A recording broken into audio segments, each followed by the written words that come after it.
You have to start the intro. What the heck happened? Where's the intro? Did it disappear? They moved everything. They moved Who's things they? under media assets. These people that keep updating this. We have to play the theme song.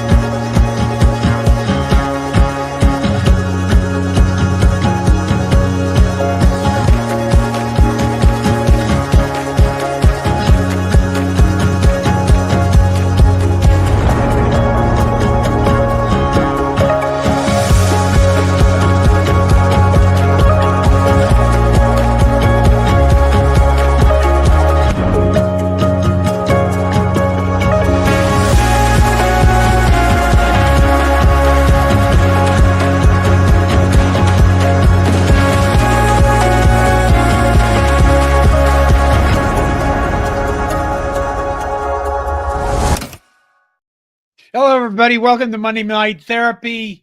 Ho, ho, ho. Ho, ho, ho. Yeah. Beth? There you go. Beth? Ho, Beth? ho, ho. Am I here? All right. All right. Yes. Yeah. Here you go. Y'all, everybody knows what Festivus is, right? Why don't you tell us, John? I believe, I don't remember the Seinfeld show very well, but, George Costanza, the father of, whatever, he comes out and he says, I've got a lot of problems with people and now you're going to hear about it. And he introduces the concept of the festival of Festivus, where everybody airs their grievances about each other. And I'd like that to be our theme of the show tonight. So if you have any grievances with me, then, go ahead and, go ahead and take them out on me. Because you know what? Because I'm grouchy. I haven't been here for 3 weeks. Mostly because I've been overrun lately. And then last week, my Botox was wearing off and I was in a lot of pain and all that shit. And the one grievance I have with myself is stop whining about this. This is your life. Just shut up and fucking accept it and get moving, buddy. All right.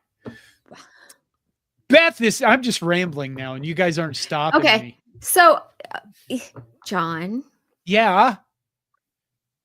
It's Christmas week. Yes. I don't think we have very many grievances. No, that's what you do. You get them out of you. You get them out of you. Beth, what do you think? Do you have grievances? We could complain and grieve. John, you're just sharing what's been going on with you. But you want me to give a grievance right away? Oh, yes, we might do. as well get it. I got a grievance against all these fans out there that are bitching about Merritt Beeson without realizing that if she is going to make spikes and kills, she has to have the ball set to her in the right place. So that, the other grievance, I'm going to steal one from you, Beth. The announcers that 83 years into this still need to explain the game goes to 25, and then whatever you have to be behind the line, and I don't know, all this stupid shit go into that. Yep, those announcers need to move forward. They need to reprogram, redo all their basic lines and move on and stop explaining the very basic parts of the games. I understand where we were, and I also understand there will be still new fans that have never seen it, but I've always thought if you can understand football, you can understand volleyball. Football is, in my book, way more complex, and there's lots more technical things happening. There's like 5 technical things that happen in volleyball, and your average football fan will figure it out. Stop explaining the rules. That you know what it is? It's this woman-splaining problem that I've heard about for so long. Whoa. Okay. Woman-splaining? That's what the problem is? Yes. John, are you looking at your screen? Like, who are you talking to right now? I know. Oh, Hello. I'm looking at the wrong freaking camera. I forget. John, You do realize last week there were 2 women on Monday Night Therapy that were talking about sports all by ourselves. We don't Okay. need. We did just fine, didn't we, Beth? I don't think we woman-splained anything. We talked about some things. Mhm. So I've hit a nerve. No, you've landed in a pit hole. You've dug yourself a hole. This isn't my Yeah, but nerve. This is your problem. you guys are in completely other states than I am. Yeah, okay. This is an honest to God real question. Was it a big deal that a woman won a national title? Is that a big deal? No, it just was. It was definitely time. It was time 10 years ago. I think we probably all understand the history of why men have coached sports more than women have coached sports in the past, and how the workforce used to be and what the workforce is like today. So it was just certainly time for a woman to win for a women's sport specifically. I think there is a difference there when you are coaching a gender. It is a smoother road to coach your own gender. It doesn't mean you can't coach the other gender, but yeah, it was just time. Let's stop talking about it.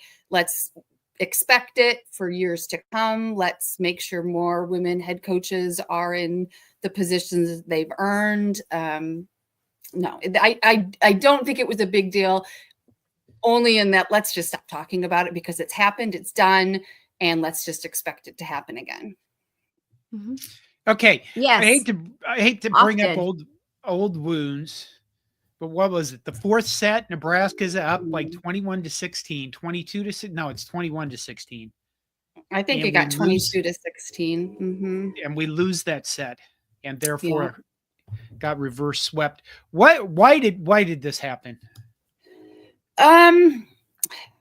I think there's a few things that happened. I think I hear a train. I have a train way in the distance. Sorry, my earbuds are not working. So you're going to hear all my background noise. Welcome to my home, everyone. I can fix that for you. Yeah, we've got a coal train that goes through our town. So that's awesome. I think Nebraska's passing changed based on what Penn State was doing from the service line. When passing changes, then your set options change. Andy Jackson was clearly a force in sets 1 and 2, right? 15 kills on 17 swings. And she wasn't able to be that force because the set choices weren't as obviously there when the passing starts to break down a little bit. And I shouldn't even say breakdown, when the passing isn't as good as it was in the first 2 sets. So the sets became more outside heavy. I think that had a lot to do with it. Andy Jackson was a difference maker. Our middles were better offensive weapons than their middles. And when that got neutralized in sets 3 and 4, then I think we were not as able to dominate that way. I think Jess Merzick, if we're talking about, those were the things that Nebraska probably controlled. We controlled our passing. We could have made that better. I don't think we could have controlled Jess Merzick. She's their left side hitter that was named the player of the tournament, or whatever their term is for that. And she was a force, against Creighton. She was a force against Nebraska. She was a force against Louisville in the finals, and really stepped her level of play up. The shot that she kept hitting that will haunt Nebraska fans is, she's on the left side and she hits it to the other team's left side. So where Harper Murray and Taylor Landfair are playing. And it's a tough shot. It's also a shot that the block isn't usually taking away. They're taking away that deep angle, the angle that hits the deep part of the court. And so you defend but that comes really fast. That left front hit comes really fast. And so it is a hard one to defend. And she hits it really, really well, maybe even better than Sarah Franklin hits it, because she hits it sharp and hard. So I think Merzick was something that we could not figure out how to control her. And she just got better and better throughout those sets. Do you feel like... Go ahead. Oh, no, you go ahead, John. I forgot what I was going to say already. I'm Well, I was just thinking, we talked about the upcoming match. Did you foresee this player coming out and dominating the way that she did? Jess Merzick, she was always going to be their best and most set player, but throughout the season, she was definitely the first player that teams prepared for. But I didn't see her beat teams like this. She did elevate her play in the tournament and specifically these last 3 rounds.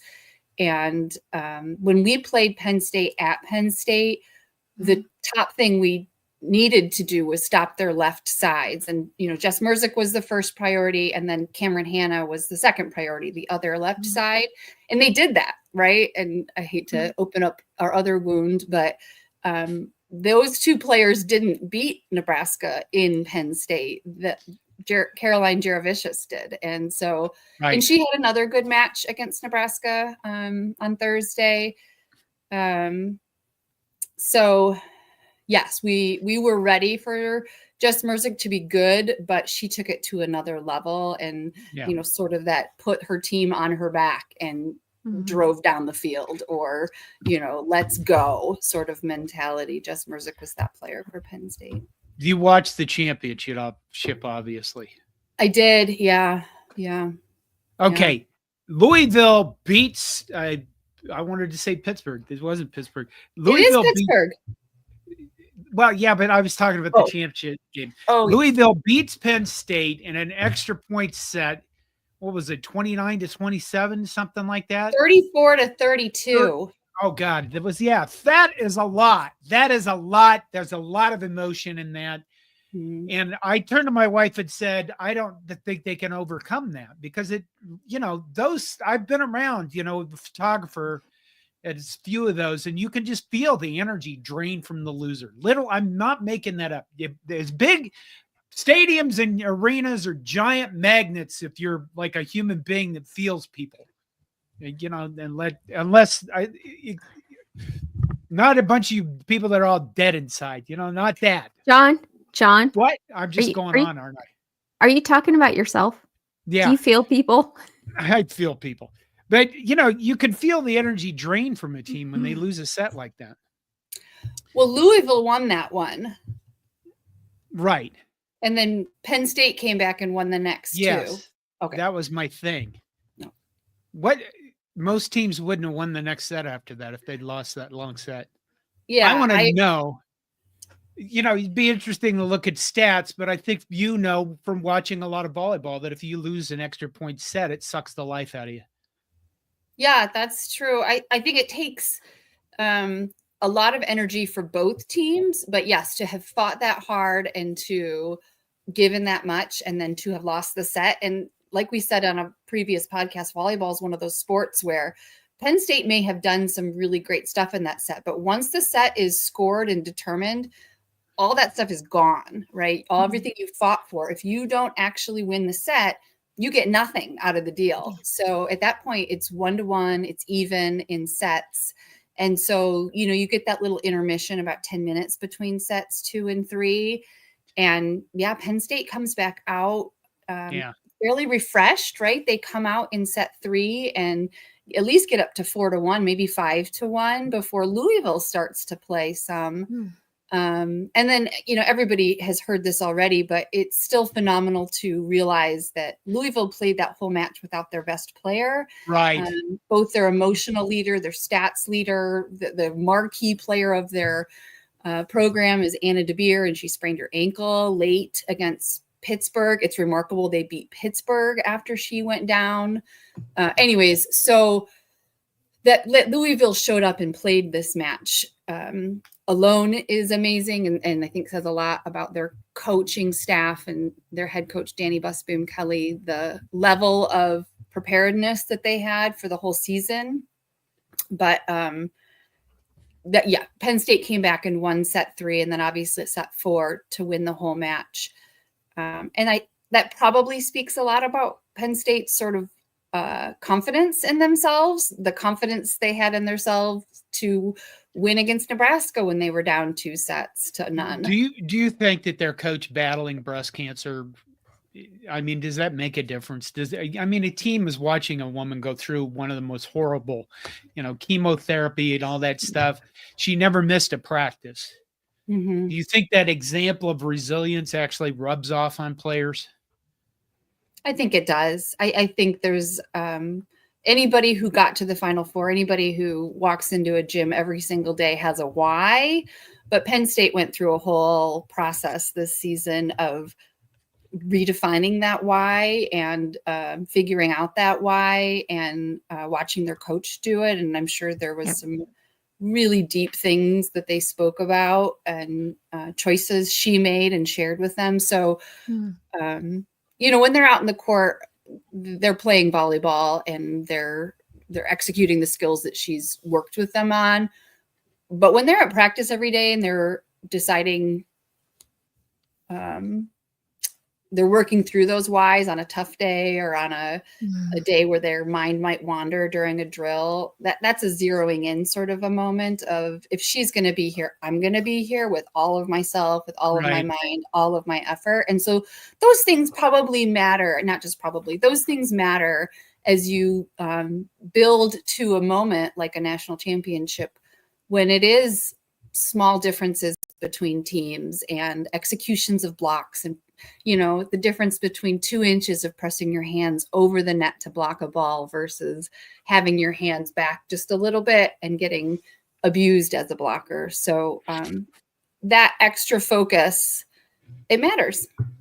Mm-hmm. Okay. For people who just showed up, you know what the festival of Festivus is, whatever the hell.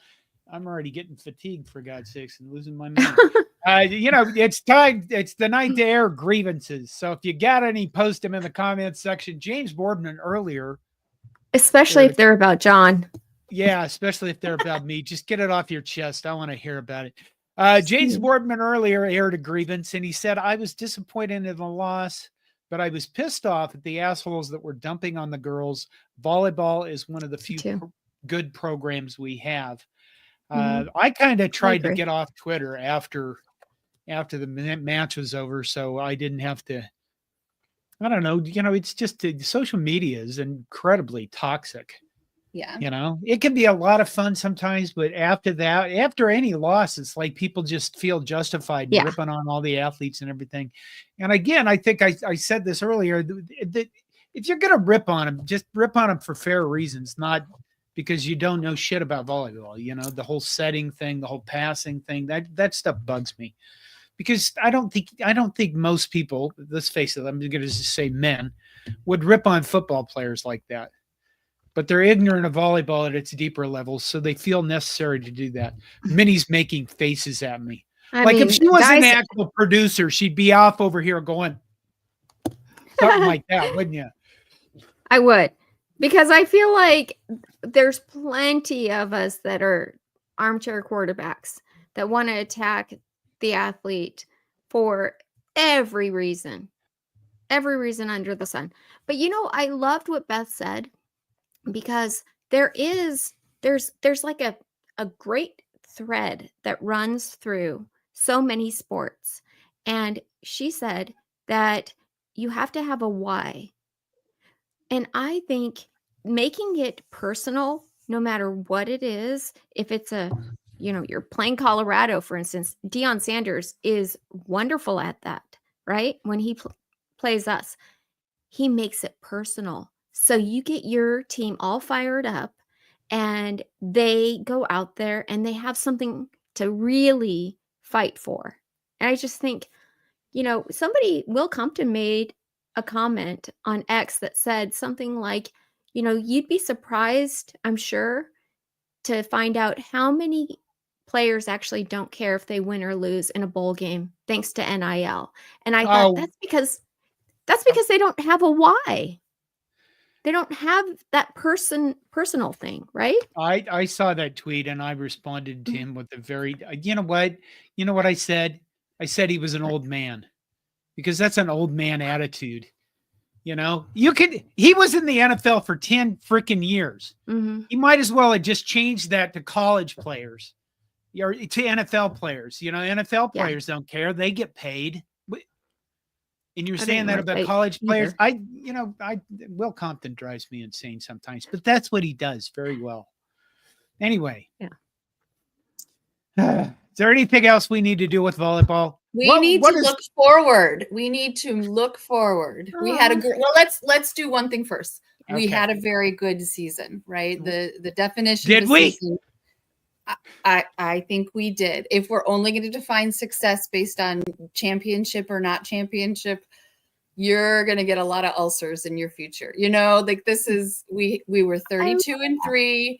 We set attendance records all over the country. We Nebraska did. volleyball traveled around and sold out almost every stadium they played in. These girls were rock stars, right? And some of those faces are going to change, but the future of Nebraska volleyball is just as bright as this future looked like. We said goodbye to. Do you think so? Absolutely. We said, on. There's a scary moment. It's hard to say goodbye to like Lexi Rodriguez. That's a big deal. It's hard to say goodbye to, Amira Beeson, a really nice player for Nebraska. We'll also say goodbye to Lindsay Krause, Layla Blackwell, and Kennedy Orr. But I think the future is just as bright. And I think this season should also be celebrated. And, in the off season, I think probably one transfer into Nebraska should be expected on that right side position. There's a freshman coming in, but I think you want to have a backup at that position. So I would want the coaching staff to, look for one other player on the right side and then figure out who the backup is. If the freshman comes in and she's phenomenal and ready to go, off she plays. But get a transfer in on the right side. That would be the one position to watch in that transfer portal. Are we going to lose anybody?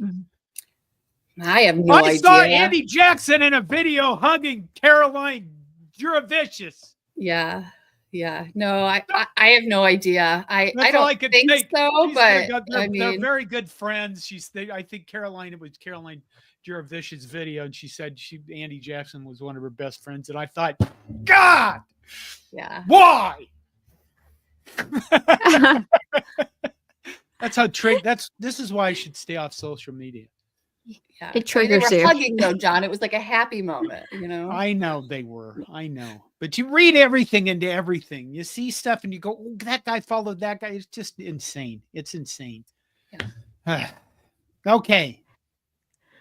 Beth, you did a phenomenal. I have to say, I watched the very first video that you put up on Coronation, and I was like, oh my gosh, she is so good.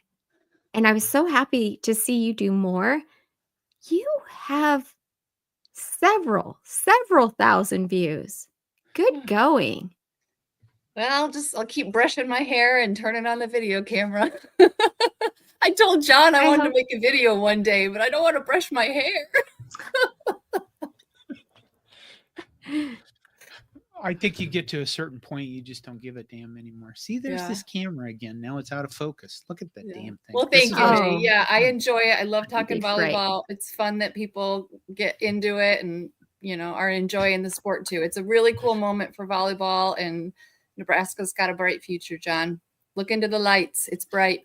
Okay. I'll stop being. This is the Festivus thing. The airing of grievances, Airing of grievances. After the first, does Beth have any?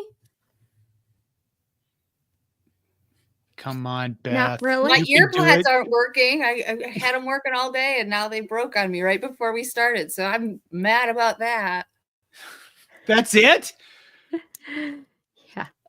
Beth, really? That's you can do better. John, I'm a pretty happy person. Oh, man. That's good for you. Are you having to watch the bowl game? Do you want to watch the bowl game this weekend?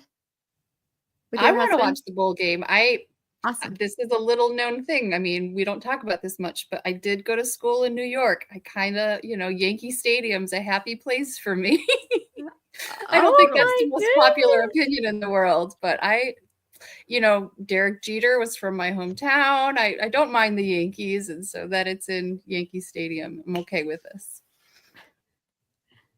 All right. That's awesome. Well, we're going to have Justin Adams show up here in a few minutes. We're going to talk football. Is there anything else you'd like to say before you go? No. Go Big Red. We'll look forward to Okay. next season and lick our wounds in the off season. I appreciate you being with us, as part of the coordination too. crew. You did an excellent job. You write well. You're happy. It's gross, but good. We need that. There's no Probably grievances more. other than our Yeah, AirPods. Yeah. All right. We need more people like you, Beth. Merry More Christmas, Beths in Beth. the world. Merry Christmas. Take care. Merry Christmas. Bye. Yeah. Is that your new fancy camera? No, this is my old one. I switched to the other one. I'm going to switch back because it's pissing me off again. And then I'll look in the wrong place on the screen. I'll be looking down. Okay. So I did before we just put a bow on it and just call it good. What? This ding dong daddy Tim Anderson says, love volleyball. The women do compete. Penn State did win 10, however, whipped us twice. We had a nice year, but must win the games that provide championships. Volleyball women do compete, and they do. I mean, Penn State good won way the to sum Big it up. Ten. Penn State won the Big Ten with us. Both teams were tied, so it was we could have beat them at Happy Valley and won the Big Ten outright. But we won a Big Ten championship, and John Cook always says that that's harder to win than a national championship, and I don't disagree with him because you have to play every week. You can't take a week off, maybe against Iowa, but you certainly can't take a week off against any of the other Big Ten teams. Yeah, I agree. I feel better. You know what? That's what's missing. Just the hate for Iowa. Yeah, Just throwing them under the bus. I feel better already. What stupid bowl are they in? Who do I get a cheer for there? I haven't even looked at this. One of the things I did, I should wait for Justin to just show up for this to come out. But when Emmett Johnson went into the portal, I stopped paying attention to everything. Really? Yeah, I did. I just. But you do know he came back. Well, yes, I know that. But you know what I mean? When it was like he went to the portal and then he came back, I thought, I'm not even going to follow any of this stuff. We really should wait for Justin. But I just thought, what's the point of this? It was a sad feeling. I get it. Yeah, because he's been there for so long. Well, he's been through just so much and high expectations. True. And he just kind of always sticks with it, just shows up. And it's like, wait, what? We just finally got to see what he can do in these last 3 games. Why would he leave? And so, whatever happened, I'm glad everything got ironed out. And now we can see him another year, another season. I'm still trying to look up. Keep talking. I'm trying to look up Iowa's bowl game. You go to the Iowa website and it just says their bowl game. It doesn't even say. Anyway. Iowa versus Missouri. That's what it is. Really? Oh my God. If for all you people, are you watching the bowl games? All the people that are online right now in the comments section, let me know if you're watching the bowl games. You plan to watch the bowl games. You think they're just dumb and you're not going to watch any bowl games. And if you are watching the bowl games, who are you going to be cheering for if the Iowa versus Missouri? Is the black and gold hate for Missouri still stronger than Iowa, or is it? Is it called the Black and Yellow Bowl? No, it's the Music City Bowl. Aaron King. Oh, yeah, they got there where we wanted both to go. Both teams are black and yellow. Yeah. What's going on? God, you're right. She loves that voice of yours. It's smooth. I get a lot of compliments on it, so I appreciate that. Yeah, it's smooth. That's the one thing I get compliments on the most. So it's probably the only redeeming factor of me. So apparently, you have the guns. You have the guns for arms. Yeah, I guess, but people get mad. So I just gotta People I used to wear anytime I wear a sleeveless shirt or even a Nebraska jersey, like I get bullied in my comments. I'm like, I'm wearing t-shirts from now on. I'm in Arizona. I mean, this is hot during the summer. It's like I don't always want to wear a t-shirt. He's like 10 minutes from me. Justin Adams joins us with Voice of College Football, right? Yes, sir. And they can go find you talking about probably more sane things than I talk about here. Sometimes, but yeah. Yeah, it's more like football X's and O's, stuff like that. So y'all can catch me over there. Just did a little bit of a breakdown analysis on Dason McCullough with some clips from his All-22 film. So yeah, if you want to go check that out. That was his first year at Oklahoma. Yeah, so his first year at Oklahoma, Indiana, of course, he had the good season there, and then last year, pretty good season at Oklahoma. Missed the first 5 games of this season because he came in with a toe injury, so they kind of set him back this season. But yeah, it was last year's game against Oklahoma. He was set. I mean, without that injury, he was set to do even better than he did in the first year in Oklahoma. Yeah, because he was on fire. He was like a rotational piece in 2023, so he was going to have a little bit more of a role, and I think he's just going to be able to do it all in this scheme that we're going to be using him in. 6'5", 230 or 260 can just do a little bit of everything, coverage, but he plays downhill, plays fast, blows up screen, gap sound, run stopper, can do it all. So, oh my God, you name dropped every phrase in there. Every phrase that means he does it all.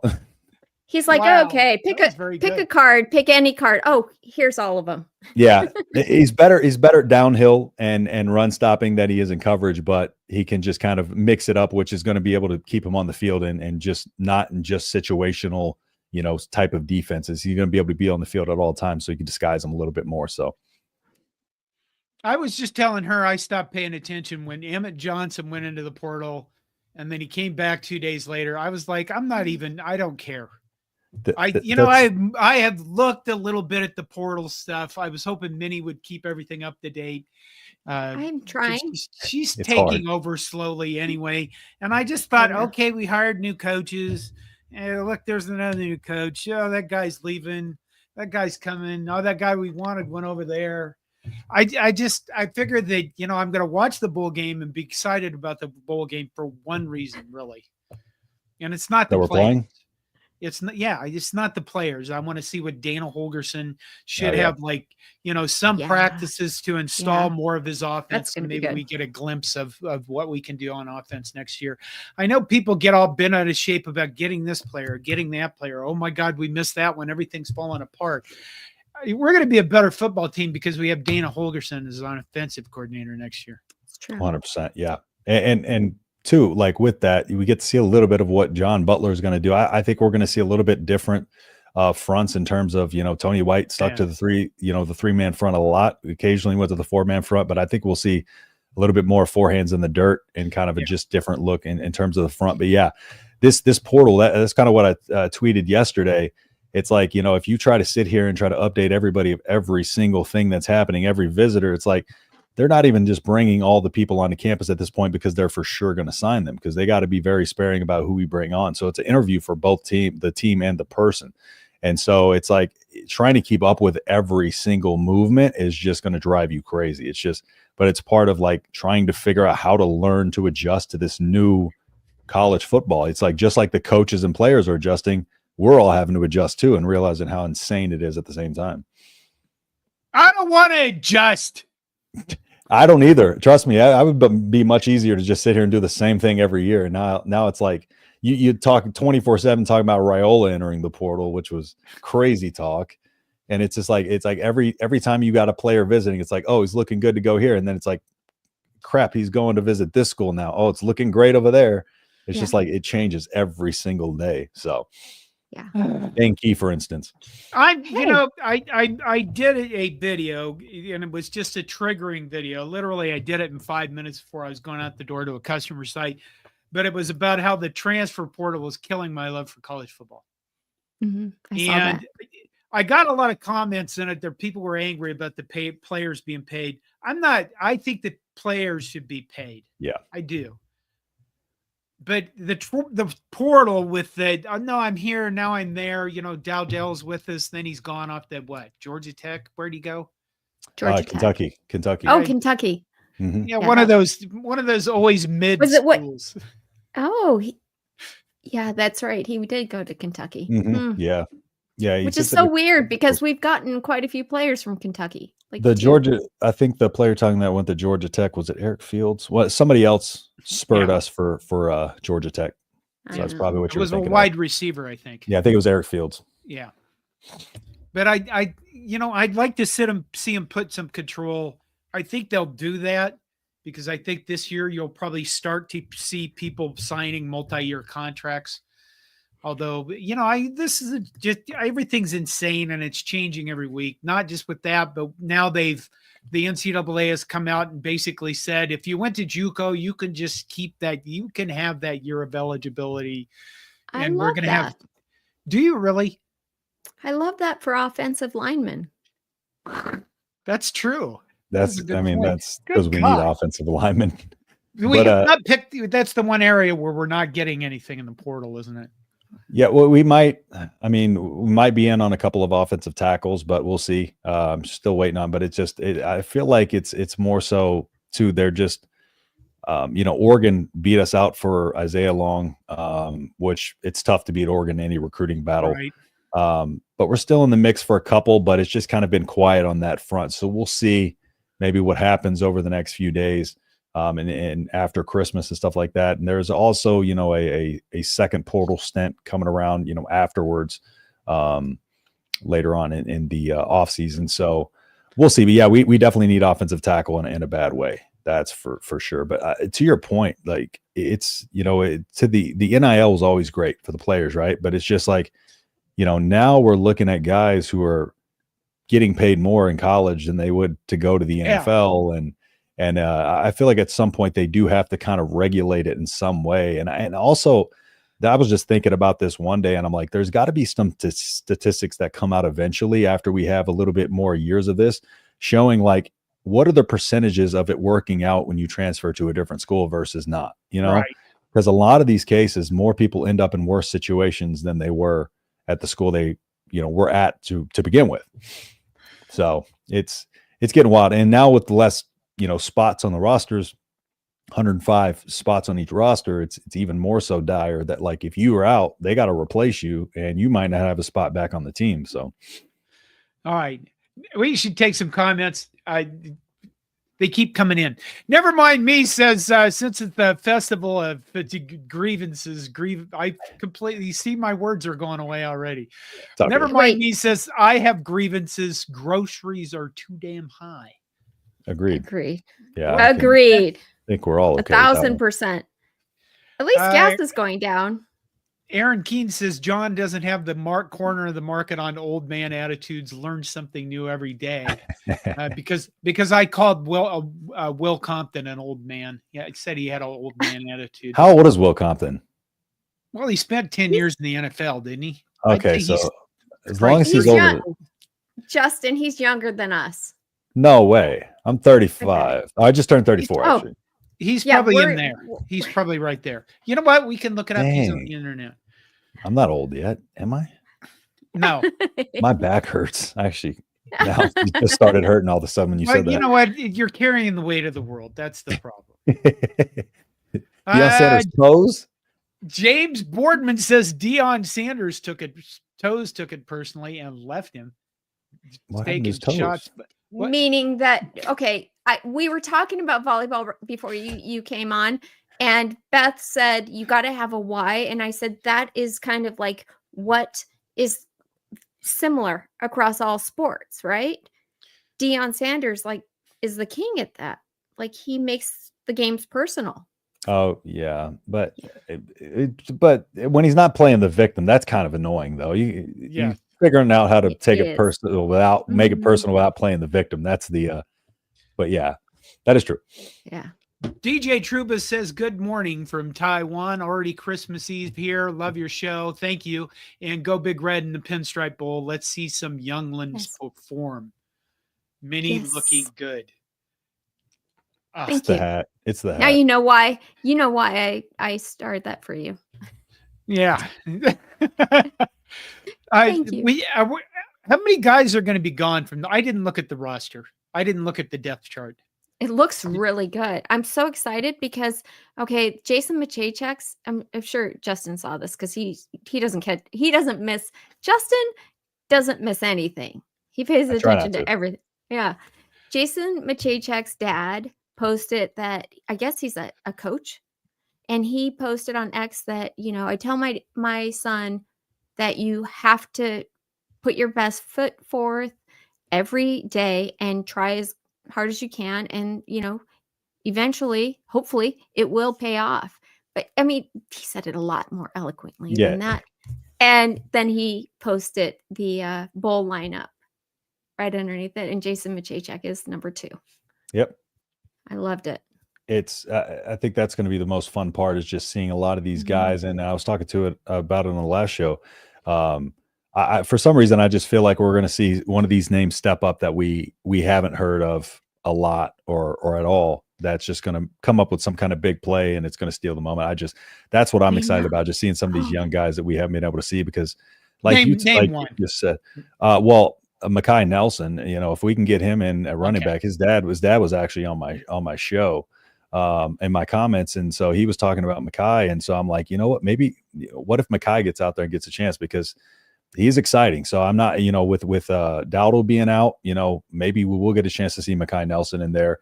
But just, especially on this defensive side of the ball, you don't know how many players we're going to even rotate through there, because, Tony White likes to rotate 17 to 20 guys, and Butler's probably going to do something very similar, but we got a lot of those names out. So it'll be interesting to see the rotations that go through there and how they play together. But it's kind of a tryout for a lot of these guys too. Can I show this comment real quick? Fred Sacco says, Mizuka not on depth chart for bowl. What's his deal? He's having shoulder surgery. Yeah. Right. From what I understand. That's all. Yep. The one that we're mad at is Isaiah Nair. Yeah. We're mad at him for dropping that ball in the Iowa game still. We're mad at him. Why are we mad at him, Minnie? Dropping the ball in the Iowa game? Well, okay, that one. I figured that. That one. There's a lot of dropsies, but more importantly, I don't like that. I just don't like it. He opted out. Every other senior is playing. This is really the question. Boyd Glandon says, how has the portal been for the Husker football team so far? I'd say efficient. That's what what I'd say. I think we're being intentional with who we have brought on so far. We got a guy who's potentially coming on, Andrew Marshall, who would be kind of a DB depth, but a return guy. You got a really high level punter.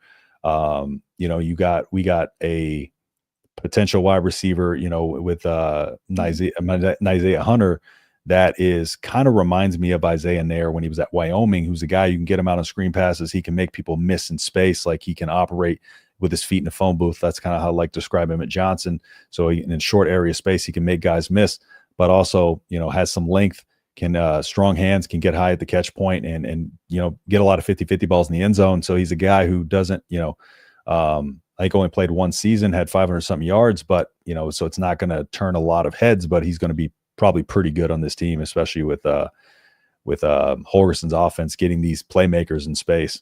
So I think we're doing a good job. And then of course, I can't say enough about Dasan McCullough. And then when you saw the quarterback we got from Purdue, well, he went to Purdue because Graham Harrell was the offensive coordinator there. Graham Harrell was, of course, coached by Dana Holgerson, and Dana Holgerson also had offered him to come over to Houston as well. So connection there as well. So kind of a lot of these things are built on the connections and what these coaches already know of the players, and then the other ones are filling needs without trying to go out and just kind of overpay and outpay everybody. So, oh my God, I saw it. Go ahead. No, I was just going to add to what Justin was saying is it feels like we're methodically attacking the portal for what we know we need first, and getting those key players. I'm really excited. Yeah, because that was the interesting thing. See how they navigated it with the 105 player limit, scholarship limit now. because it's not, you can just go out and grab every guy you want and you have all Yeah. these extra roster spots. So you have to be intentional with it. So I think like if we could land Dane Key, that would be a huge. on the top of everything. That's what we need. That is exactly what we 100%. need. Aaron Keynes is, I've been trying to figure out what the hell John is wearing for 20 minutes now to no avail. However, now I order Kung Pao chicken. Coincidence? Oh my God, you guys. It's a Santa outfit, for God's sake. I couldn't find the hat. And it didn't, anyway. Minnie You stole the look hat. like, okay, you honestly look like a pope. You look like you're dressed like a pope. Okay. I think you could actually. I don't want to see John as a pope. Actually, Pope John. Pope No. John. we'd all be in trouble. Jon. Okay. RS says, any thoughts about TJ Lateef, quarterback? Love TJ. He's a guy who is great touch, tremendous touch on his passes. I did a film review on him way back, even before we got him. We were first recruiting him, and but just a pure thrower of the football, great mechanically, good at reading defenses, but just great touch on his passes too. Has a fairly strong arm, stronger than what you probably expect him to be able to throw. But he can kind of fit throws in a tight window at a high school level. That's something that's going to be very beneficial. But I think he's going to be an absolute stud when he gets to campus and starts working, especially alongside Raiola and with Glenn Thomas. But a lot to build from there. He's going to be excellent. Oh, I should have. That's interesting. Beetle do you B think says, Beetle B says, I'm not mad they're paid. I'm mad that it's out of control. I think that rings for a lot. Yeah, 100%. Agree. Yeah. Go ahead. It's just go ahead, Minnie. Sorry. No, I was going to ask, how do you think Glenn Thomas did after a full season? How do you think he did as a quarterback's coach? I think it's really hard to tell how he did as a quarterback coach because our offensive coordinator was putting our quarterback in such bad positions. I mean, looking at the film from when Satterfield was the OC, there was no rhyme or reason for anything we're doing. We had no identity. We didn't know when we were running the ball half the time. We didn't know when we were throwing the ball. Like, do we want to be a run team, run first team? Do we want to be a pass first team? It never made sense. He never adjusted. And in the running back rotation, there was no rhyme or reason for it. We weren't putting players in that fit the actual play. We're bringing Emmett Johnson in for runs up the middle. We're running Dante Dowdell outside. And, the Purdue game was one of the first half that was a straw that broke the camel's back for me. I mean, I'm seeing Dylan Raiola roll right on second down and have 3 routes 30 yards down the field and no route underneath to check it down to. And so he has to roll right, take a hit, and just throw it into no man's land. And then we come back the next play with a quick slant with Thomas Fidoni as our only read, and it's covered. 4th down right there in midfield. Just it was horrible. It's like throwing darts at the play sheet, really. And then the only reason we really had success against Illinois is because of the explosive plays that we had. We had one play that was 3 plays and a touchdown drive, but there was no actual consistency to drive the ball down the field. And now with Holgerson, you see we have routes underneath. We have check down options. We have different, reads and stuff, a lot of mesh concepts. But, yeah, so I don't think we could really grade Glenn Thomas too much on that.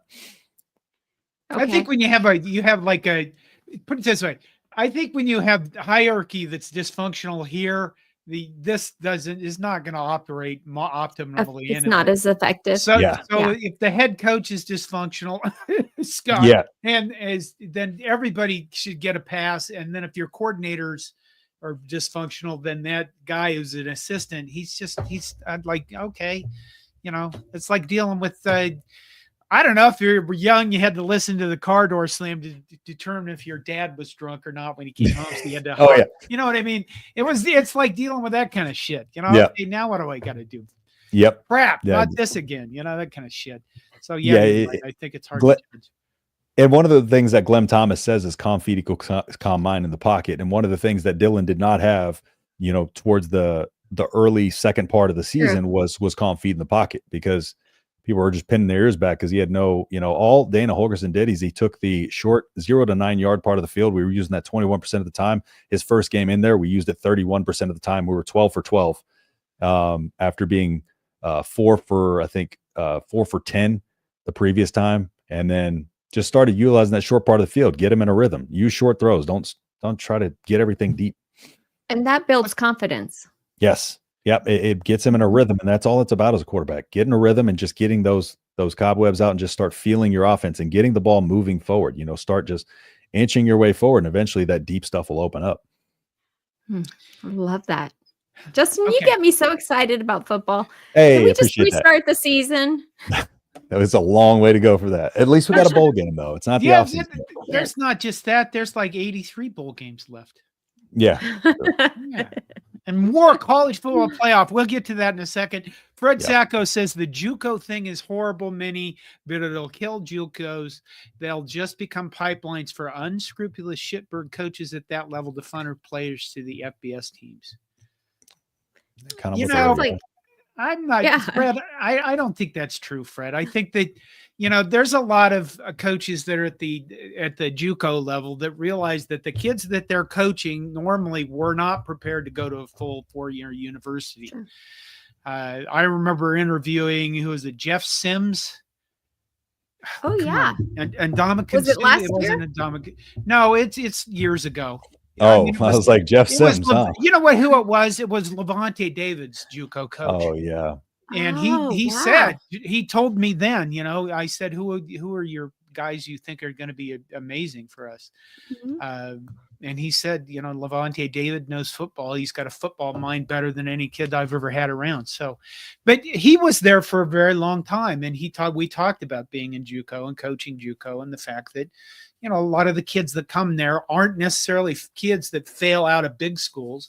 They're kids that really are not mentally or socially or athletically prepared to go to the next level. So I think the JUCO thing is, I can see why the NCAA would go, okay, we won't count this, mostly because they're going to lose lawsuits, but I don't think it's bad. Maybe if you go to JUCO for like 6 years, can you do that? I don't know. It's like a minor league. Yeah. In the I NA, like it. the NAIA too, they're doing it with that too. So Jalen Gramstead, extend his eligibility if you want.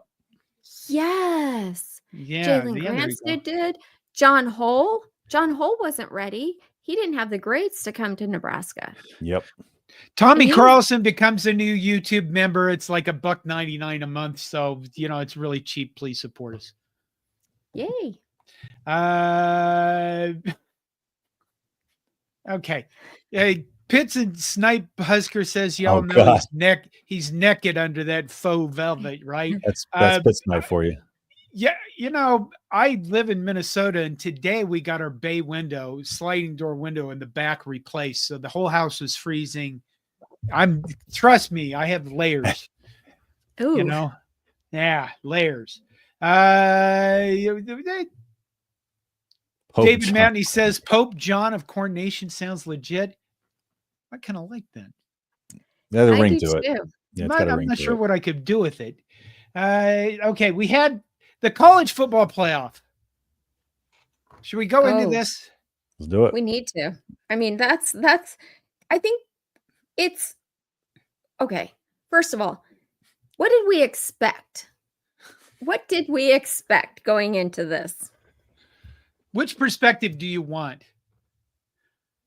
I mean, Do you want a rational, calm human being that functions as an adult most of the 90% of the time? Or do you want an SEC fan?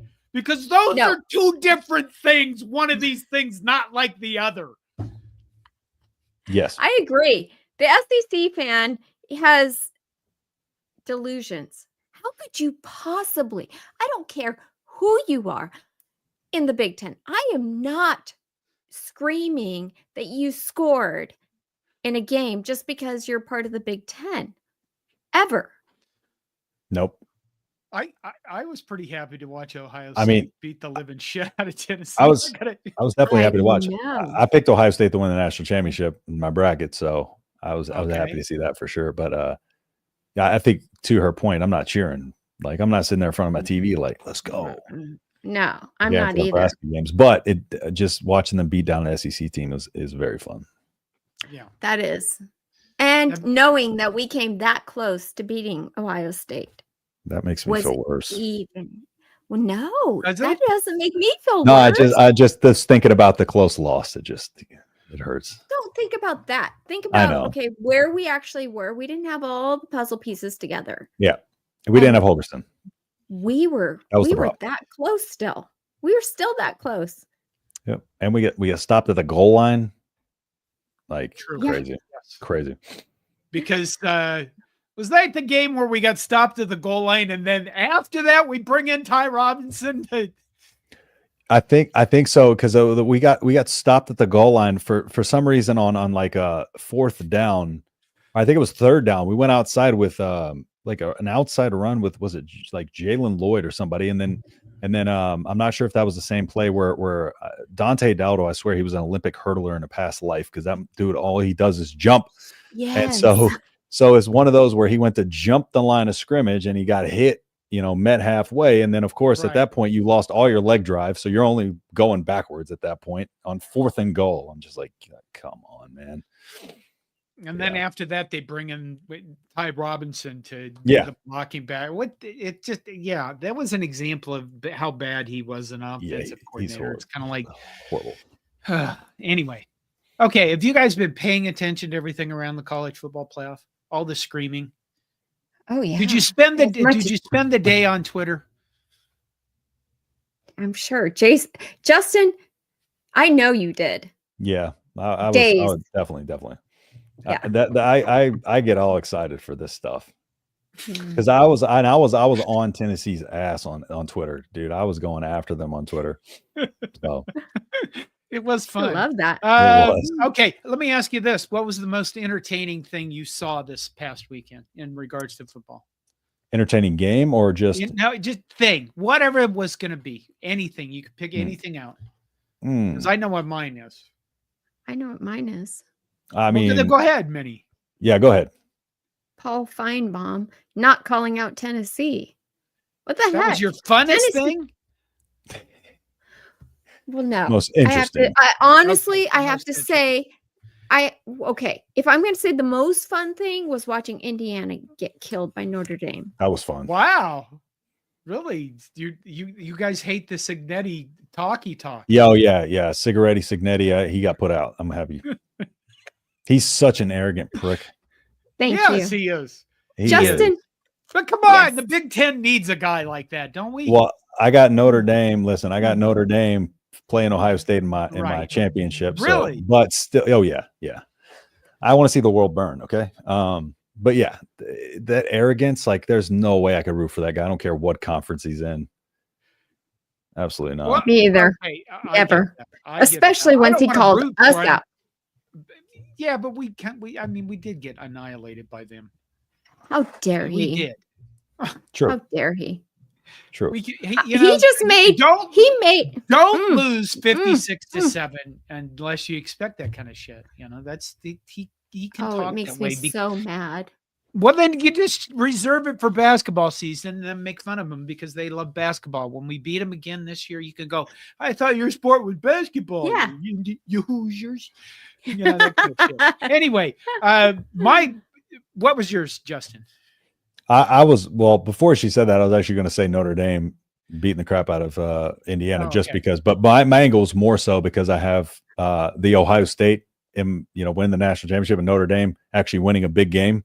So that was fun to me to watch. But I hadn't had time to think on my most fun thing to watch. But it was probably a combination of those two. It was not fun seeing Penn State beat the crap out of SMU. That's for sure. Well, you didn't like that? No, I just like SMU irritates me because I really like their Scott Simons, their defensive coordinator. But in the Clemson game, that quarterback kept turning the ball over on their side of the field. And in this game, all he kept doing was turning the ball over. It's like, I want to see SMU play like full SMU, complete game, but it's just their offense just can't get out of their way. Yeah. I thought that potential be good. My funnest thing this weekend was actually a very short segment, and I never watch College Game Day anymore because I've given up on all the talking head programs. Yeah, but I did watch the video of Shane Gillis calling Nick Saban Alabama Jones. I think somebody said that. And Yeah. if people don't know what I'm talking about, go out to Twitter and look for Nick Saban, Alabama Jones, and He's so funny. it was so beautiful, because Nick Saban did not take any of it very well at all. And then he also said he was cheating, and that he alluded to the idea that, okay, everybody else can pay their players now, so you're kind of cooked, and it just, oh my God, Nick Shea Saban Gillis' did not delivery like makes it even more funny because he just has that like I love him. like aura to him, and Nick Saban's so serious all the time. That dynamic makes it so much more funny. It So was. I true. enjoyed that. Let's see what else happened. The games were blowouts mostly. I wanted to see Indiana play well. I didn't want him to get blown out. Just because, you don't want to watch a blowout game. It's not that fun. SMU, like you said, the quarterback, it was like for both of those teams, the moment was too big, Indiana and SMU. I just think Indiana, just kind of what we saw against Ohio State, like if you shut down their run game and you get some people after Curtis Rourke, he's not going to be able to do much. They need to, but also at the same time, Notre Dame has been recruiting and doing this year in and year out, even though they don't win all the big games. Indiana's just got some players in for this season to kind of patchwork a team together, through the portal, and they just didn't have the horses to go with them for sure. Yeah. Let's see what else was there. Notre Dame. There was Ohio State annihilated Tennessee, and I think that is the thing. Everybody got set off about Indiana, and one of the things that irritated me about it is they started during the broadcast talking about how Indiana probably didn't belong in the playoff and all that stuff, and that started this whole crap of Lane Kiffin is tweeting crap about it. The whole SEC is like, oh my God, we are the gods of football, and we should have like 6 teams in the playoff because everybody else sucks. And you have the ESPN people now on your side. You have Feinbaum, who, whatever, that guy's a doofus. And then now you have Kirk Herbstreit going on with this stuff when he didn't do the same thing to Tennessee when they were getting annihilated. Yep. And I like Kirk. Well, I did before this week. I liked Kirk before this week. And I think anymore, I'm just kind of like, okay, but if you're going to say that stuff, and then I did do the Pat McAfee show this today, I think it was, and explained it a little bit more. And you're kind of like, okay, you just tried to explain your way out of it without saying I should have maybe applied the same principles to Tennessee, but I didn't because I'm an SEC sucker. There we go. There it is. God. There's the Christmas joy. God. No. Okay. Go ahead. Seriously, can we change subjects to Texas and Clemson? Oh, can I talk 1 second about like the whole go for it. Just real quick to John's point, I think because the problem is, we have a 14 playoff, everybody's complaining. We have a 12-team playoff, everybody's complaining. But beyond that, it's like people are very black and white with it, right? It's like these teams earned their way in, but these are the teams that would do better on a neutral site and should be in over this team because they're better than this team. But that has nothing. It's a combination of the two, right? You have to be one of the 12 best teams in the country that also handled the business that they had to. Ole Miss lost 3 games. Alabama lost 3 games. People are just too black and white with it. Those 2 criteria have to be met, and so you can't just sit here and say because of the result, in hindsight, this team should have been in. Otherwise, I mean, that's how it's always going to be with these playoffs, and we're going to keep expanding them. What are we going to go to 16 teams now, and then we're eventually going to be at a March Madness bracket for football. But I don't know. Okay, Minnie, you better jump in. Oh gosh. Well, can I? There were some. Hurry! There were some comments. Hold on. Okay. After Indiana, Fred Sackis says after Indiana gave up 98-yard run, they were cooked, and their offense looked like ours versus a decent team. Yeah, I think Rourke, their quarterback, just fell apart after that. It was kind of shocking, actually. It really was, because I hadn't seen that from them. Ohio State. Oh yeah. Ohio State did that to them. They got them rattled, and they couldn't do anything. They dropped a punt on that game. So It's so interesting when a team just loses it. They just fall Mhm. apart. It's like you watch it crumble. Yep. And the thing one of the things that Notre Dame was able to do with their quarterback is he's a little bit more of a dual threat, so he could run the ball, and Kirk Herbstreit has to stand in the pocket and pass it, and just it's like I said, if they don't have that run game going, one of the keys going to the Nebraska game, I said we need to stop their run. Everybody's talking about their passing game, but we need to stop their run because that gets the defense on their heels, so that way he can sit back and just throw it because you can't pin your ears back and go after him. Well, stop that run game, you see what happens, and then he gets rattled very easily when he gets pressure on him. Yeah. That's wow.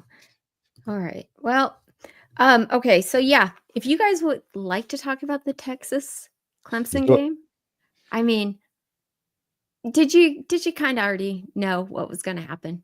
We all did, right? I almost had this score predicted exactly. Almost. No, I didn't, because I can lie to myself better than most human beings. Do you not like Texas? God, who likes Texas? I know. Nobody likes Texas. Nobody. Wait, remember Justin is from Texas. Yeah, I hate Texas. That was the worst. So my family's half divided, half Husker, half Texas. My sister went to UT, and a lot of because like basically, my dad and all aunts and uncles were born in Ashland, Nebraska, and then my dad and a few of my other uncles moved to Texas, and then they had kids in Texas, and those kids went to Texas, and I was one of the lone soldiers that became a Husker fan out of all of them. And so we've had a divided family, and growing up in Texas as a Husker fan was not fun. It was not fun at all. But I've kind of, over the years since we've lost that rivalry, I've kind of, been a little bit less hateful towards them. But Clemson, they were never going to be good. The Texas's defense is too good. They're top 10 in everything from efficiency on down to third down percentage, red zone defense. And Clemson can't stop the run, and is exactly what played out. Quinn Ewers, while he's not the best quarterback in the world, he's better than Kate Klubnik, that's for sure. Do you think it has anything to do with Matthew McConaughey on the sidelines? It has to. It's extra juice. That's at least plus 10 horsepower to their offense. I mean, come on. They have Matthew McConaughey. How's that fair? Like a mascot at this point. Like, why is he even there half the time? Does he teach there too?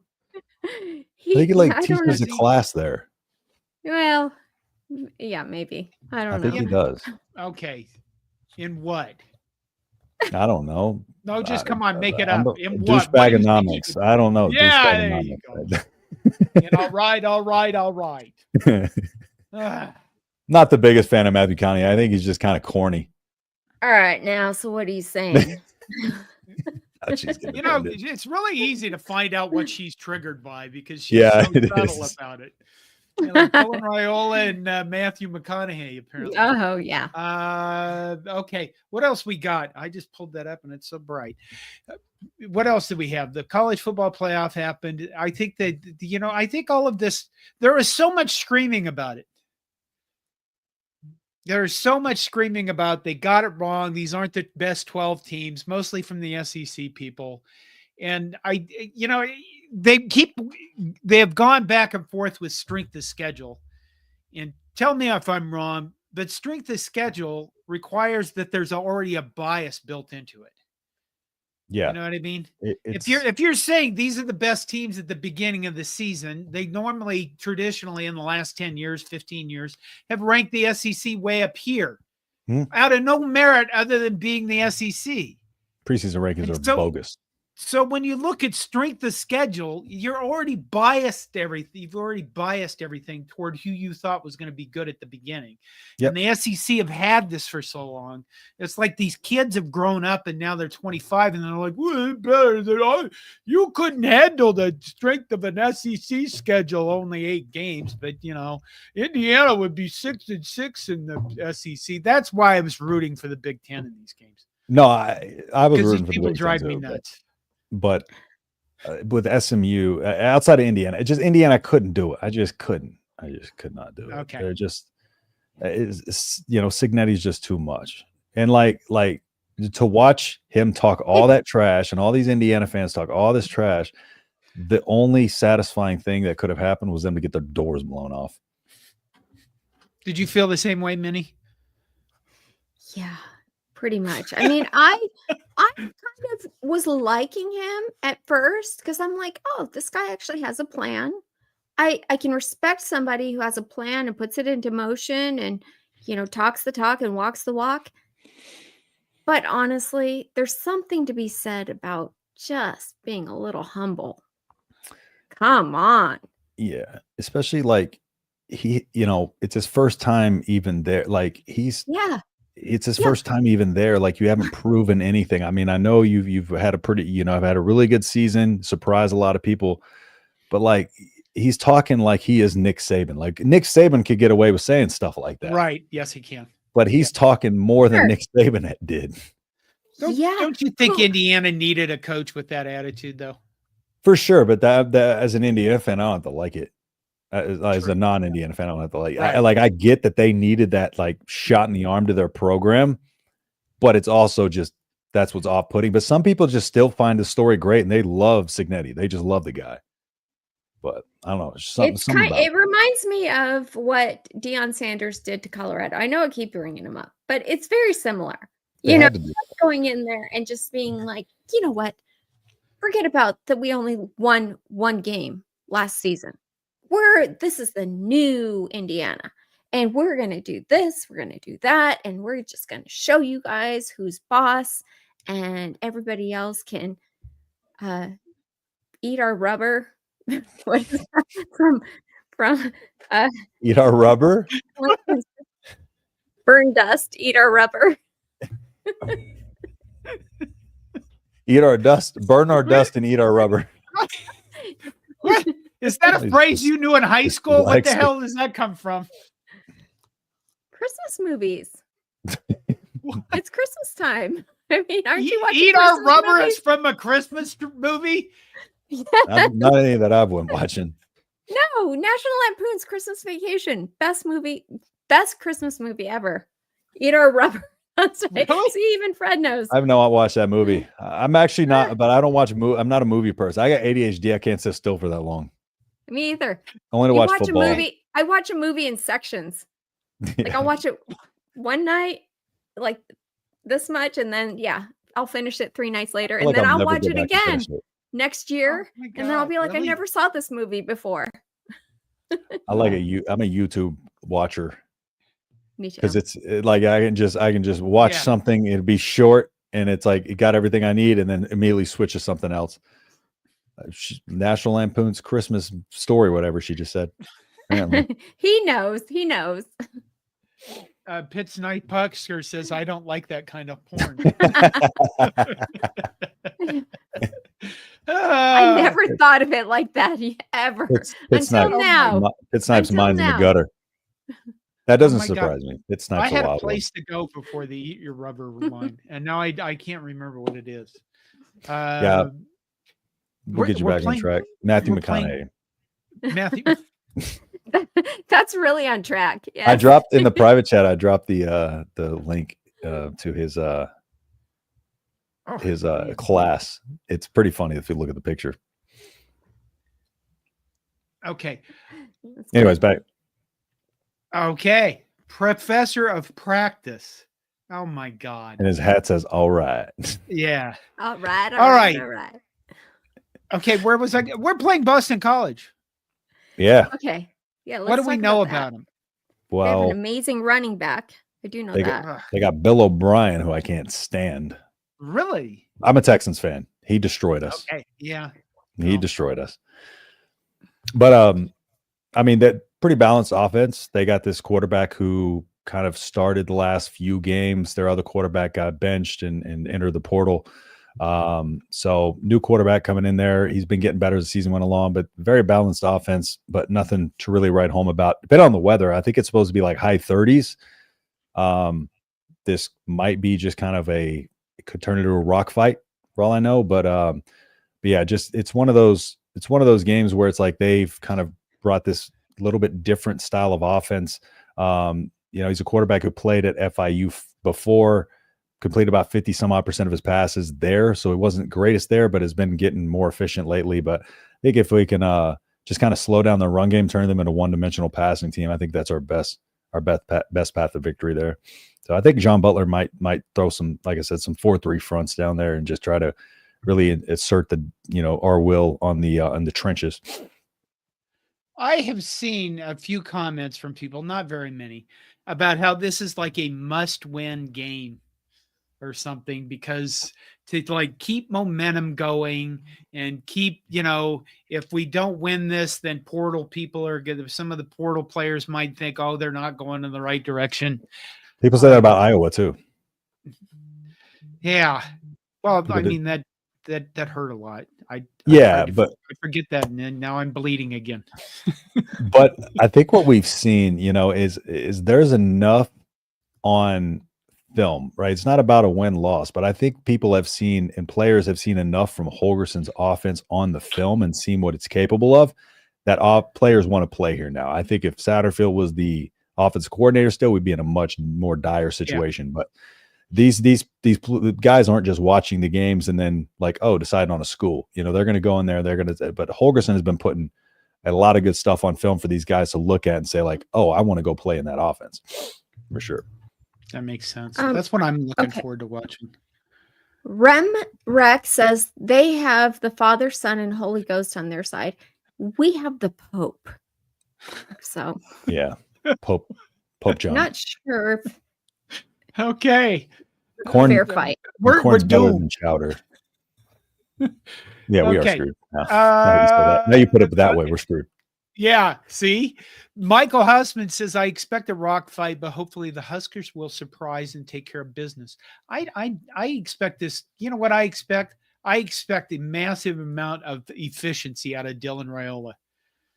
I expect the ball out in less than a second so he can practice for next year when we don't have as good at tackles as we need. Quick hitting short routes for sure. Bam, bam, bam, bam, bam, bam, bam, bam. And a defense that goes, oh my God, what happened? And then we score our first touchdown and then we proceed to score more after that. More than like 17 points a game. More so like 17 points. I don't know. I haven't thought. 38-17 Nebraska. I like that. Yeah, I want to see the offense. I want to see what it looks like. I was gonna say I don't care about a win, but that's a lie. That's a complete lie. Oh, definitely want to see a win for sure. Yeah, and somebody else said this. Where did it go? It was among the tagged things. There it is from Ken E, who said Boston College is the team that took Florida State's soul to start the year, and they really did. Yeah, that was one of the first games of the season, and it was shocking to watch because I thought, oh my God, is Boston College good? Nope. Yeah.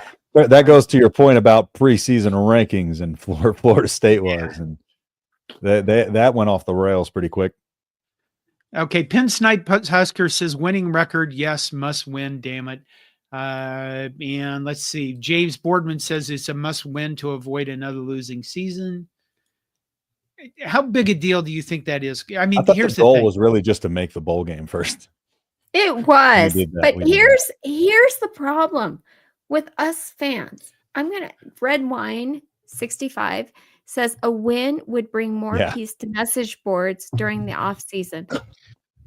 The problem is we keep moving the bar. Mm-hmm. I'm an old person. There's no bar moving. We're simply tolerating this whole we're going to a bowl game thing. If next year, if we're not in the college football playoff, the shit needs burned. Let's go with that. I'm cool with that too. Because that's how I start off every season. I'm like, we're winning every game, right? Right. But this year it was like we won 3 games and everybody's like, Ohio State, 10 weeks down the road, undefeated, top 5 matchup. We're like that's where it all went south, because then all the fans are like, okay, I like the idea of that. That's what I think her point, the bar was just like all of a sudden from the media hype too, it just was up here. It just shoots up. And we don't even get there. And then it's already, they're moving it again. We're moving it again. Yeah. There was like, there goes 7-0 versus Ohio State. It's like, why were you even saying that? Why are you predicting that to begin with? You should know better. Okay, I'm going to bring this. I'm going to ask this, and this is where I'm very vulnerable, and you two are going to be my counselors.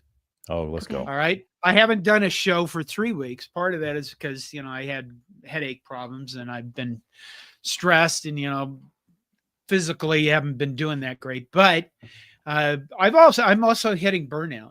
I have experienced, I can feel it. I'm just exhausted, between work, my real job, and trying to keep up with all this stuff. It's been difficult. That's why I just gave up on the portal stuff.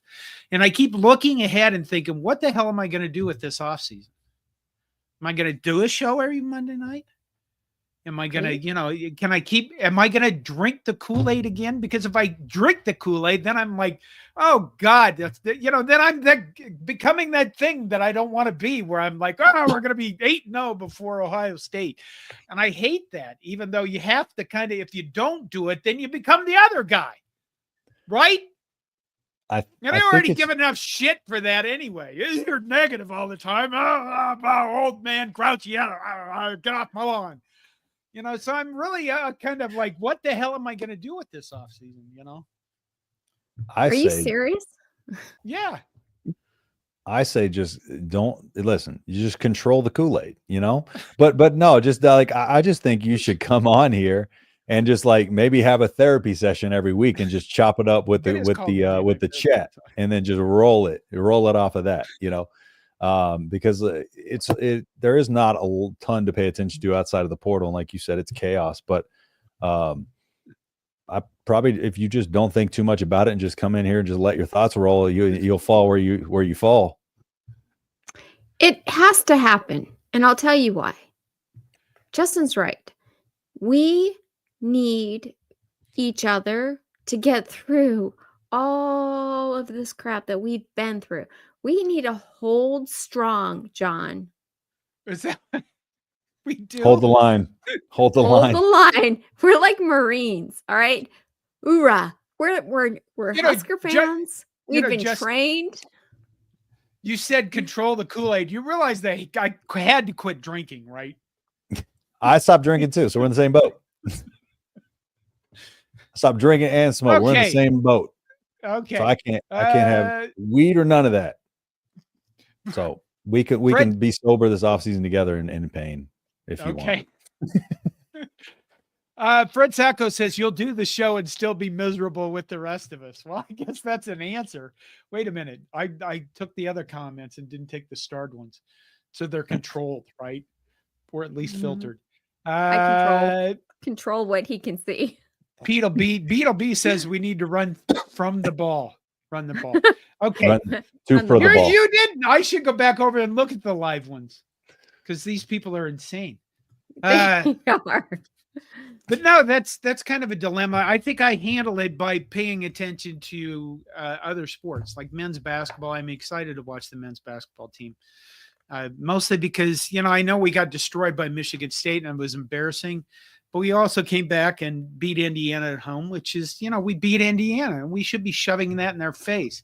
And if we sweep them again, we really should be shoving that in their face, and then I'm going to pay attention to baseball also. So, but I think for me, the other problem is, all the change.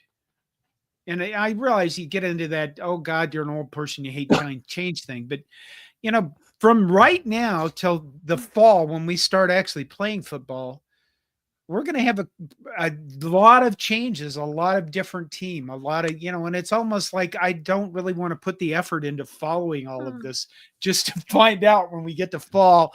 4 of our 5 coaches didn't make it like from spring to fall. And then I have to learn all those names. And then, this four of the top 3 running backs transferred out. I know that's impossible, but you know what I mean? It's just like, God, what I do. That's just, it's wearing me out. I shouldn't think about it too much, should I? The Emmett Johnson almost took a toll on me because that's my favorite player on this team. I was probably the first person to bring him up last year before he even took a snap because he was getting first in not last year, the year before. In 2023 in the offseason, he was getting half of the first team reps that offseason too. And it took 2 injuries for him to finally come in and play. And then all of a sudden it's like, oh, he's out. And then I'm like, oh, there goes my favorite player. That's cool, I guess. Now what? You know, and it's That like, was- oh, I guess we can't have a favorite player anymore. Like that's how this is That's going to just work. now. it. Yeah. That's just. That- I mean, that- you saw the. Go ahead, Minnie. That was the worst, 3 days of my little Husker life. I agree. Thank you, Dana, for getting him back. No thanks to Satterfield. Thank you, Dana, for getting back. Ooh, I love that. David Justin Matney with a calling it $20 out. super chat. Thank you. He says, John, it is okay to take a break. We will be here. We appreciate all you do. Well, thank you you. know- I appreciate that. That is I so do. sweet. Did you know David Matney was we did a little skit on Five Heart and put it out as a video. It should air tonight. David Okay. Matney was the disgruntled Husker fan. He came on and we did the Husker spirit of Christmas, and it's a spoof on A Christmas Carol. Y'all It's sing? really, really cute. No, we do not sing, Oh, damn. but we did a 10-minute skit where we talk about what it's been like. Husker, the ghost of Husker past came on, present, and then future. And the main thing is, what you need to take away from it is that we have a fan-amily. We got to stick together. Family. Phenomenally. Oh, David Matney Yeah. says it didn't take much acting. No, he was there. He's living it. He was perfect for it. All right. What else do we need to talk about? Is there anything? Yes. We're What? we're actually trying to have a watch along for the bowl game. It will Okay. occur. Yep. So Justin, no singing, Justin. Sorry, I just saw his comment pop up. what'd you see? No, Justin just sing said if you you can want. sing if you want. No singing. Why? Look at all the musical instruments you have. I've been singing my whole life. That's probably why he's saying that. Didn't you belong to a band? Your dad did too, My right? dad was in a band. That was his main job. Traveled Texas and Louisiana. Yeah. So I've been singing since I was I little didn't bitty. know this. Mm-hmm. What Yeah, kind of band? Country band, cover Okay. band. It was Rimfire. Is Tracy Bird was in his band. Mark Chestnut. Before they got big, they were in his band. So I love that. yeah, it's Minnie. I actually looked at the old page where that video that we did together, and one of the guys in the comments knew my dad actually on the actual page. Seriously? Yeah. Oh my gosh. Yep. Okay, guys, most of you probably already know this, but I did a thing, like a little segment in the summer called Husker Talk with Minnie, and Yes. Justin was my very first interview, and he was a home run. It was fun. You were so great. I appreciate it. It was fun. I adore blast. you for that. Thanks. So that's when we found out we lived right up the road from each other. Yeah. We're just like 10 miles away from each other. Like, oh, by the way, Not even. Yeah. Okay, you said we were going to need to talk about something. Yeah, we're going to conspire against you, John. That's what we're talking about. Oh, you were going to have a watch along. The watch along on Saturday. Okay. Yep. If you would like to join in and be, part of the chat, and we're going to invite other coronation members, anyone who wants to show up. So Are you gonna invite Justin? Justin, of drop course, by. but I'm sure he already has. What are you doing for the bowl, Justin? I'm not doing a watch party. So I got to do a post game, so I can drop by. Yeah, there you go. Oh, I'll send you a link then, buddy. All right, I'm down. All right. Let's do I it. will be dealing with my family. That's what I'll be doing. And Pesky, families. you know that they're gonna watch this game just to watch us lose. Oh, My oldest son, he's the guy that proposed to his fiance after we beat Wisconsin. My youngest son is the Minnesota grad that is he has a mother that loves him, or I throw him out of the house and disown him. Put him out of the will. He wouldn't get the $15 I've saved up for him. But this is how the games are. It's like sitting there listening to somebody actively root against you. which is probably why I'm burned out. Probably why I'm like, okay. Oh, that could you imagine, Justin? That would be miserable, wouldn't it? Yeah. Yeah. Who would you want to kill more? The opposing team or this son of yours that The is son. rooting against Nebraska? The son. Because Yeah. there's actual, he's right there. Yeah. It seems more real. You know what he did? Yeah. He you know what he brings up? We'll probably end soon. Well, we need to end soon. But you know what he brings up? I think when he was probably, I don't know, 8 or 9 years old, I took him to a Minnesota Viking game. Okay. And we go downtown Minneapolis and I'm trying to find a place to park. And of course, what do you need? For a lot of those places you had to have cash. Now it's not like that. But I didn't have $20. And I looked at him like 8-year-old kid and I said, "Yeah, I got $20. He gave me the $20. And I said, "I'll pay you back." And then he reminds me, like 20 years later or something, almost 18 years later, "You never paid me back my $20. This is the kind of shit we go through when we're watching football. He brings this up every once in a while at the worst part. Like we'll go behind somebody, they'll score a touchdown, and that's what he'll bring up with the next possible second. I can't remember what I did yesterday, let alone for when I was 8 years old, getting snubbed of $20. I think my kids wrote everything down. That's what, or my mother almost, my wife wrote them all down and feeds them to them. I didn't say that. We should go now before I bury myself. I think that is typical children. I have 3 of my own, and they love to just like poke me whenever possible. Like I owe them anything. I saw this thing in the Instagram where, somebody who has like grown kids says, "You never get me anything for Christmas." And they went ahead and like they're using their phone. They wrap the phone as the kid's talking to it in Christmas paper. And then they're drinking milk. They're like, "Oh, really? I never get you anything." The shoes on their feet, like everything. Yeah. That's why I have dogs. Yeah. They complain, but I can't hear what they're saying. So yeah. All right. This last thing, Justin Rogge says Ed Foley will be replaced after the bowl. I don't think Ed Foley's going to be fired. He may not be the special teams coach, but he's not going anywhere either. Yeah, we'll see. Yeah, I don't think he'll be fired either. I think he's been with Rule too long. Yeah. I think he's going to be a permanent fixture for as long as he wants to be. If Satterfield didn't get fired, there's no way Ed Foley's getting fired. Yeah. Plus, don't you think that he actually does contribute? Like, he's so fired up about Nebraska. He loves going to all those Ed schools. Foley? I'm not a fan. I'm not a fan of his coaching. I'm just a fan of him being a fan. Yeah. So maybe we should make him a fan. Pay him to be a fan. Really? Pay him to be a fan. Justin, is that what you're suggesting? He's a coach now. Now go be a fan. He can go in the stands.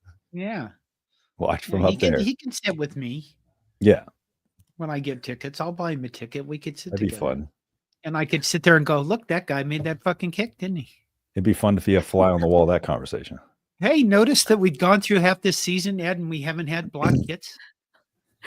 Oh, no miss. Oh, he didn't fumble the snap. Wow. Yeah, exactly. All right.